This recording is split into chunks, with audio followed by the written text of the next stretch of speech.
हमने previous video में यह देखा था कि जो चौरी चौरा कांड के बाद जो रचनात्मक कार्य हुए उनके बारे में हमने विवेचना किया। इसके बाद हम देखते हैं कि सविनय अवज्ञा आंदोलन होने के क्या कारण थे। जो 1922 से लेके 1928 तक का जो कार्यकाल था उसमें अंग्रेजों ने भांति भांति प्रकार से भारतीयों को और भारतीय राजनीतिक को अत्यधिक प्रभावित करने में उन्होंने कोई कसर नहीं छोड़ा। इसी परिप्रेक्ष्य में लाला लाजपत राय की मृत्यु होते ही भाई साइमन कमीशन आता है। तो इस तरीके से राजनीतिक वातावरण अत्यधिक ही रुष्ट और बहुत ही उग्रतापूर्ण लिए हुआ होता है। तो कलकत्ता में एक सर्वदलीय बैठक होती है। 1928 में कलकत्ता में एक सर्वदलीय बैठक होती है। तो उस सर्वदलीय बैठक की जो अध्यक्षता है वह मोतीलाल नेहरू साहब करते हैं। और इस सम्मेलन में औपनिवेशिक स्वराज्य का प्रस्ताव लाया जाता है। औपनिवेशिक स्वराज्य मतलब एक तरीके से अप्रत्यक्ष रूप से भारतीयों के द्वारा शासन यह मांग रखा गया, इस तरीके से मांग रखे जाएंगे ऐसा कोई प्रस्ताव लेके लाया गया था। तो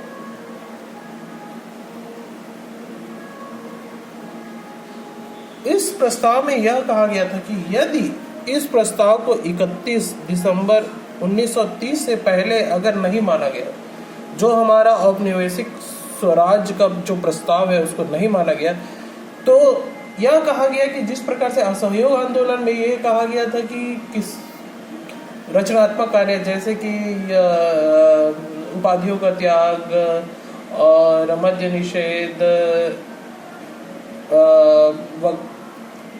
अदालत का परित्याग और अंग्रेजी शिक्षा का बहिष्कार, इस तरीके के जो कार्य असहयोग आंदोलन में हुए थे उसी प्रकार का कार्य इस सविनय अवज्ञा आंदोलन में किया। अगर हमारी जो औपनिवेशिक स्वराज्य का जो प्रस्ताव अगर नहीं माना जाएगा 31 दिसंबर 1930 तक, तो यह स्वीकार किया गया किसी भी प्रकार सा जो कर है वो और किसी भी प्रकार की जो सहायता जो दी जाती है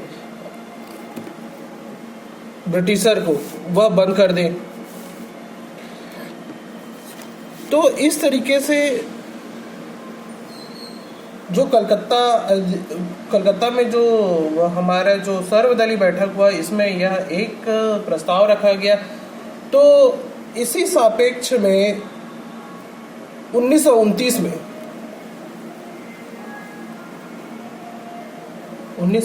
में जो अधिवेशन 1929 में एक अधिवेशन होता है। 1929 का जो अधिवेशन है उसमें जवाहरलाल नेहरू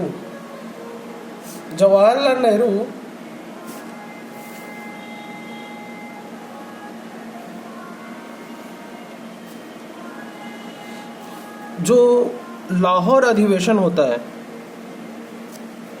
1929 का जो लाहौर अधिवेशन होता है उसकी अध्यक्षता पंडित जवाहरलाल नेहरू करते हैं। और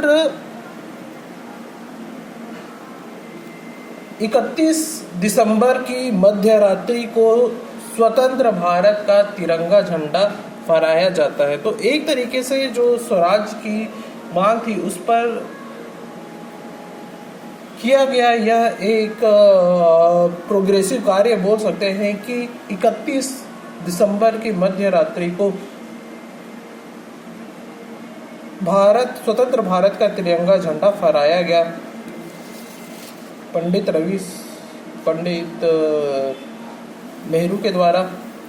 और इसी में 26 जनवरी को स्वतंत्रता दिवस मनाने का निश्चय किया गया। जो 26 जनवरी है वह हमारे जो संविधान जब लागू हुआ तो वो 26 जनवरी को जो लागू करना है, तो ये इसी कारण से जो 1929 में किया गया था। इसी कारण से जो 26 जनवरी है उस दिन हमारा जो संविधान है वह लागू हुआ था। तो इसी के सापेक्ष अब जो अंग्रेजों का जो कृत्य है वो तो हो ही नहीं रहा था ठीक ठाक। तो इस प्रकार से इस समिति ने जो 1929 के समिति ने थे वह यह कहा गया कि किसी भी वक्त की सविनय अवज्ञा आरंभ कर दे। तो गांधी जी का भी दिमाग थोड़ा बहुत अब सकारात्मक जो रचनात्मक कार्य था गांधी जी ने तो भी खूब कर लिया था। अब उन्होंने बोला कि अब नहीं समझ रहे। तो जो गांधी जी ये चाह रहे थे कि भारतीयों को जो नमक मिले वह फ्री में मिले, तो वह नहीं मिल रहा था। इसके नाते 12 मार्च 1929 को जो हमारे गांधी जी हैं 12 मार्च 1930 को गांधी जी ने दांडी यात्रा आरंभ कर दी और लगभग 24 दिन के बाद 6 अप्रैल को नमक बनाकर नमक कानून तोड़ा। इस तरीके से सविनय अवज्ञा आंदोलन की शुरुआत हुई। तो इसमें गांधी जी के द्वारा नमक बनाकर नमक कानून को तोड़ा गया। ये सिलसिला पूरे राष्ट्रव्यापी हो गया। तो हमारे राष्ट्रीय परिदृश्य में भी बहुत जगहों में नमक बनाकर इस सविनय अवज्ञा आंदोलन का आरंभ किया गया। तो इसके जो मुख्य कार्य हैं वो देखते हैं कि सविनय अवज्ञा आंदोलन में जो क्या किए गए। तो सबसे पहला था नमक बनाना, दूसरा था महिलाओं द्वारा जो शराब और विदेशी वस्तुओं की दुकानों पर धरना देना, और जो हमारे छुआछूत अस्पृश्यता जो हमारे रचनात्मक कार्य चल रहे थे उसी में से एक अस्पृश्यता का अंत एक बिंदु में आया। और जो असहयोग आंदोलन में भी एक चल रहा था कि सरकारी तंत्र को विच्छिन्न करने का, तो इसमें भी चला सरकारी संस्थाओं का बहिष्कार करना आदि, ये मुख्य बिंदुओं में से है। अब हम देखते हैं कि असहयोग आंदोलन का छत्तीसगढ़ पर क्या प्रभाव पड़ा, छत्तीसगढ़ ने किस तरीके से इस असहयोग आंदोलन में भाग लिया। तो इसके सापेक्ष जो घटनाएं थी वो हम देखने की कोशिश करेंगे। तो रायपुर में हमारे जो रविशंकर शुक्ल साहब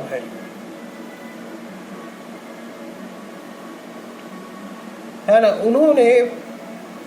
उन्होंने जो HCl और सोडे के द्वारा नमक बनाकर नमक कानून तोड़ा। तो ये हम देखेंगे इस परिप्रेक्ष्य में। तो जिस तरीके से पूरे देश में साप्ताहिक कार्य जो चला, ये सविनय अवज्ञा आंदोलन का 6 अप्रैल से लेकर 30 अप्रैल तक का एक राष्ट्रीय सप्ताह चला। तो इसी सिलसिले में मुख्य बिंदु में से था कि विदेशी वस्तुओं का बहिष्कार, ये तो चल ही रहा, और मादक द्रव्यों के खिलाफ भी धरना प्रदर्शन आरंभ हो गए।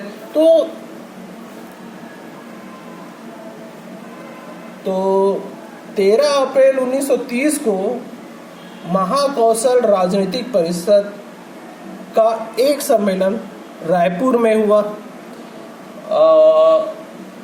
होना जाना था। तो इसकी जो अध्यक्षता थी वो पंडित हमारे जवाहरलाल नेहरू को करना था।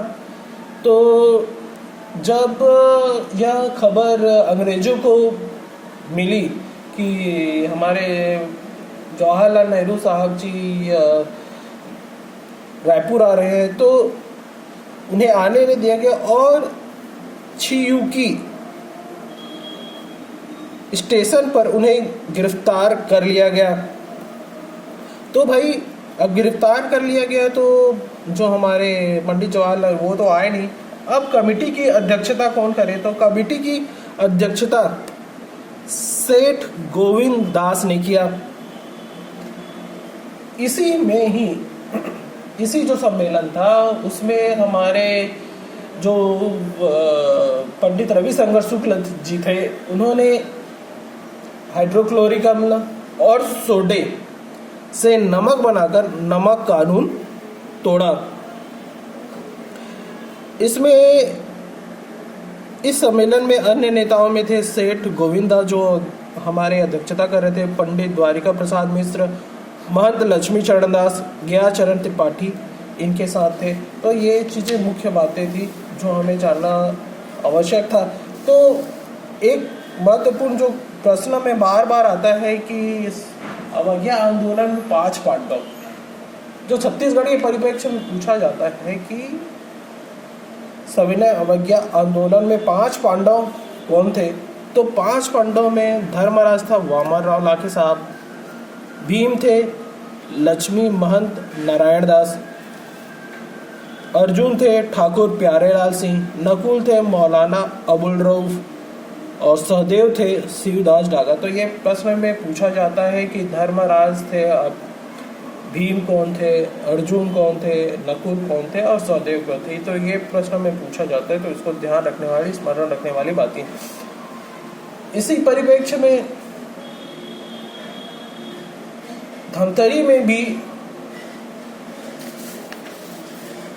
में भी यह सविनय अवज्ञा आंदोलन का आरंभ हो गया था लगभग सभी तरीके से। अभी हम देखेंगे ये इस स्लाइड में सिर्फ धमतरी, आगे की स्लाइड में हम दुर्ग के बारे में और आगे सविनय अवज्ञा की छोटी सी और डिस्क्रिप्शन आगे देखेंगे, लेकिन इसमें सिर्फ अभी धमतरी के लिए, ये धमतरी और बिलासपुर। तो धमतरी में नारायण राव मेघावले ने नमक बनाया और जिसे करण तेजपाल भाई ने 61 रुपए में खरीदा। तो धमतरी में नारायण राव मेघावले, और उसी प्रकार से बिलासपुर में भी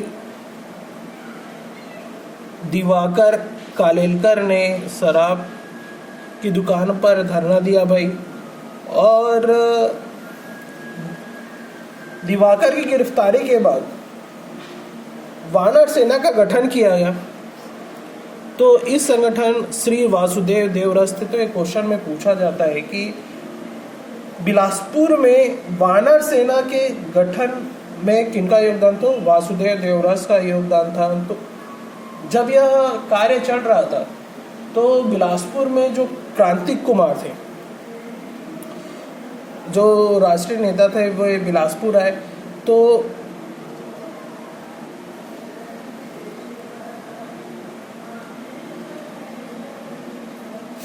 (1930) में ठाकुर छेदीलाल जो हमारे बिलासपुर के क्रांतिकारी थे, तो इनकी अध्यक्षता में टाउन हॉल में तिरंगा फहराया गया और 16 अगस्त को हाई स्कूल में तिरंगा फहराया गया। तो क्रांतिक कुमार जी हमारे जो राष्ट्रीय नेता थे वो बिलासपुर आए हुए थे। तो अंग्रेजों ने जब इस कृत्य को देखा कि हाई स्कूल में तिरंगा फहराया गया है और सम्मेलन यहीं हो रहा था, तो एक तरीके से अंग्रेजों को तो दिक्कत तो था ही, लेकिन उन्होंने ये तो परमिशन दे दिया था कि आप तिरंगे झंडे को लेकर सभाएं या जुलूस कर सकते हैं। लेकिन एक तरीके से उन्होंने यह माना कि यह हमारे विरुद्ध है, तो इसे उतारने के लिए कहा गया, पर नहीं उतारा गया। तो क्रांतिक कुमार को 6 माह की कैद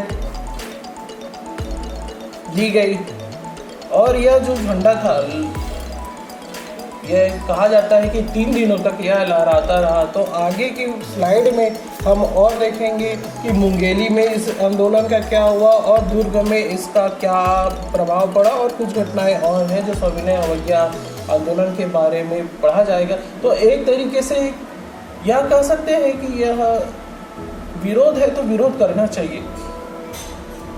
ज़्यादा क्रूरता को सहन नहीं करना चाहिए। तो इस तरीके से हम आगे देखेंगे। उसके बाद हम सविनय अवज्ञा आंदोलन का छत्तीसगढ़ पे और क्या प्रभाव पड़ा, तो काफ़ी कुछ प्रभाव पड़ा। इस संदर्भ में जंगल सत्याग्रह के बारे में हम देखेंगे कौन सी जगह में कौन कौन से जंगल सत्याग्रह हुआ।